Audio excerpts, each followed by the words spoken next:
नमस्कार आप सभी को। मैं advocate Sunita Kataria ARK NGO की प्रेसिडेंट हूँ।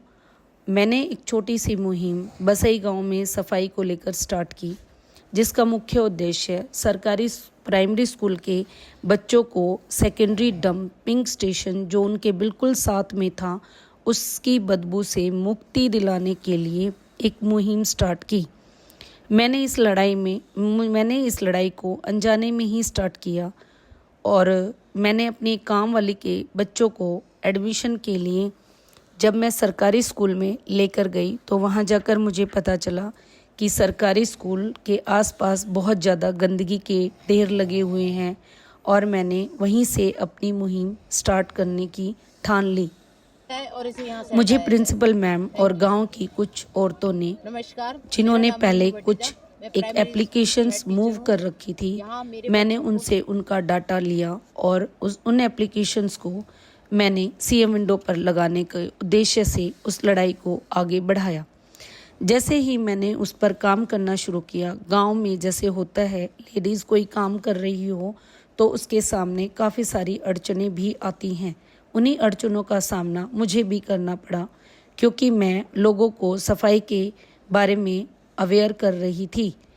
जैसे जैसे मैंने अपनी मुहिम स्टार्ट की, मैंने पाया कि मेरे मुहिम को रोकने के लिए कुछ लोग बीच में आ रहे हैं, लेकिन मैंने बड़ी ही दृढ़ता के साथ उन सारी चुनौतियों का सामना करते हुए अपनी मुहिम को आगे बढ़ाया।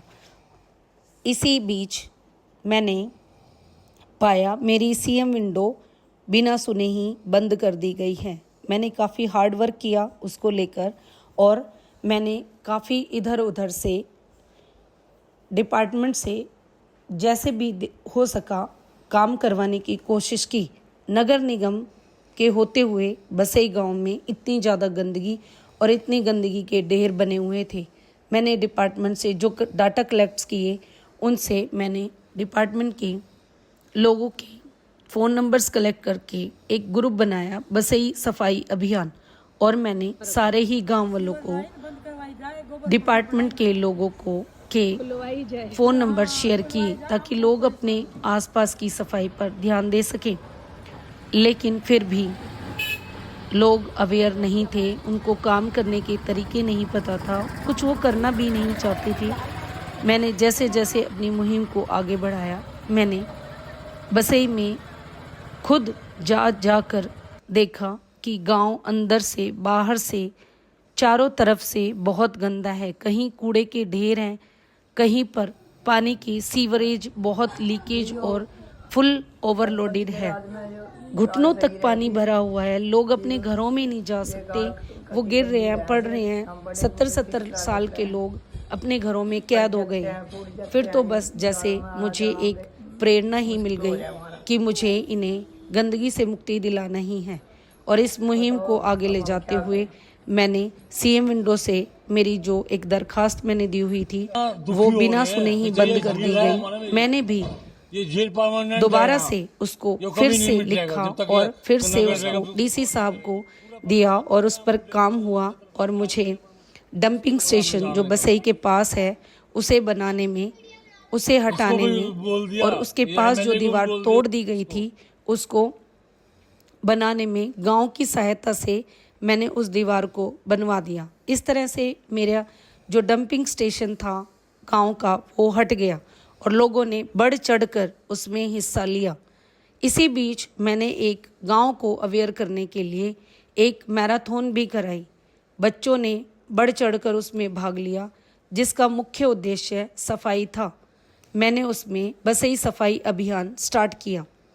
लोग और बच्चे वहाँ पर 150 से 200 की तादाद में आए।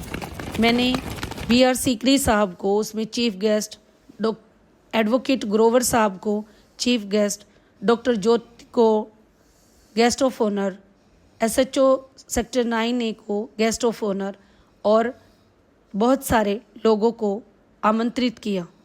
इस बीच मेरे सहभागी एडवोकेट दीपक कटारिया, जिनको कि अलायंस के नाम से भी जाना जाता है, मैंने उन्हें इस मुहिम में अपने साथ जोड़ा और उनको साथ जोड़कर मैंने बच्चों को बताया कि साफ सफाई, कूड़ा करकट हटाना, गंदगी हटाना, आसपास में कूड़ा ना फेंकना बहुत बड़ी मुहिम का हिस्सा है। हम जब अपने आसपास में साफ सफाई रखेंगे तभी हम जीत पाएंगे।